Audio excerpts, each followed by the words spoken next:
Everything around us is made of atoms.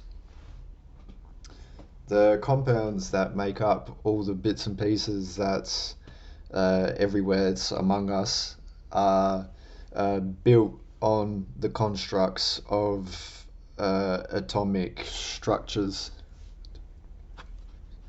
We've labelled out what we've come to be able to recognize atoms as over a periodic table that makes it understandable for us.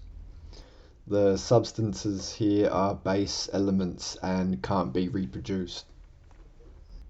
But these fundamental elements is the basis on which the world goes by. If what's around you is made out of these elements from the periodic table, today we're obviously combining, playing with, and altering all sorts of elements. We're joining compounds to make more suitable elements for a job's purpose. Where essentially everything that's around is based off of this concept. So if that's the case, then what separates all of these bits and pieces? In a way to understandably explain from how we've come to see the reality of an atom, looking at the periodic table, separating these atoms or elements comes by the building blocks on what makes a single atom.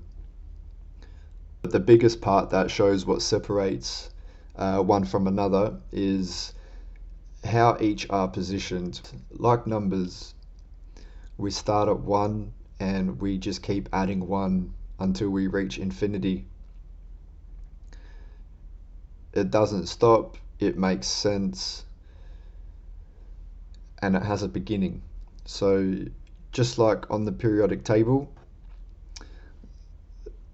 the separation, we start at an atom that begins with 1 proton, 1 electron. That gives you your first element. We can't do any halves. There's no part protons or part electrons. To get to your next element, we add another proton into the nucleus, electrons just showing the charge of that compound. 1 proton plus 1 proton is 2 protons, gives you your next element. 2 protons plus another one, you've stepped up on the periodic table, gets you to 3 protons, which is position 3, and so on and so on.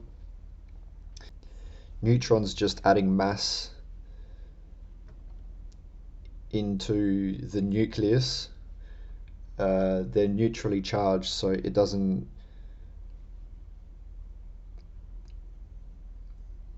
show an effect on the charge.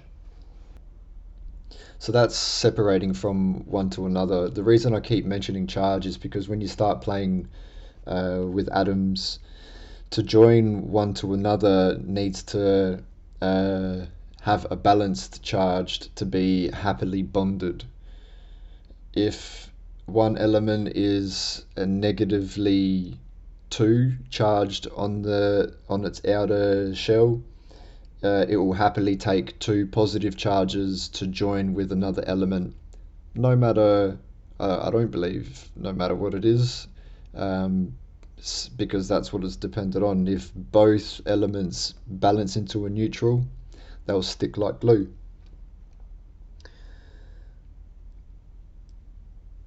Keeping in mind, this is what's around us.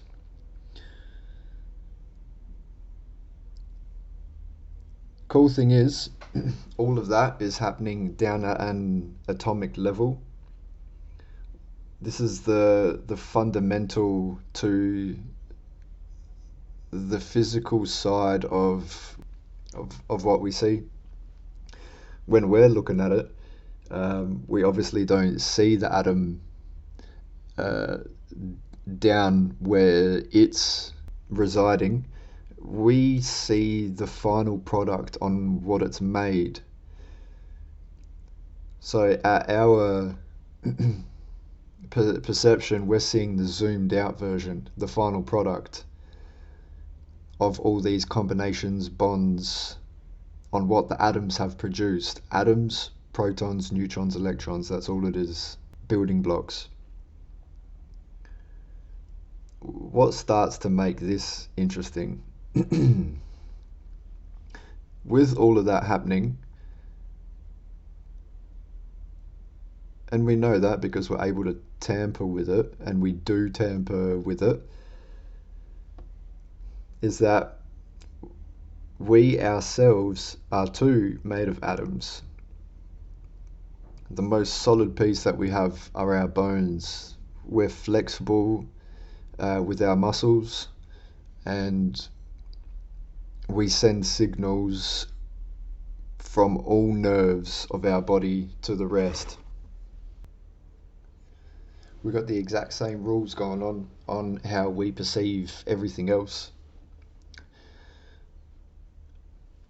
With our own bodies, we don't have any special extra privileges on what operates with our atoms compared to atoms anywhere else.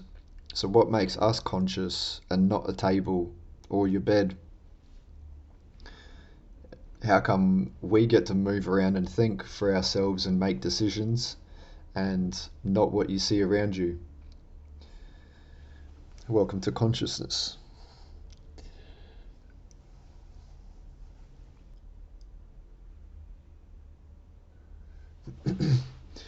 When we eat and drink, we're replenishing all of the atoms that we've used and with what it provides, reconstructing a whole new body, all at an atomic level.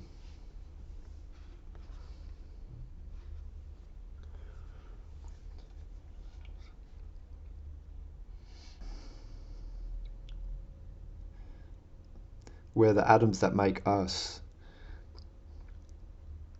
are the same atoms that make the world around us.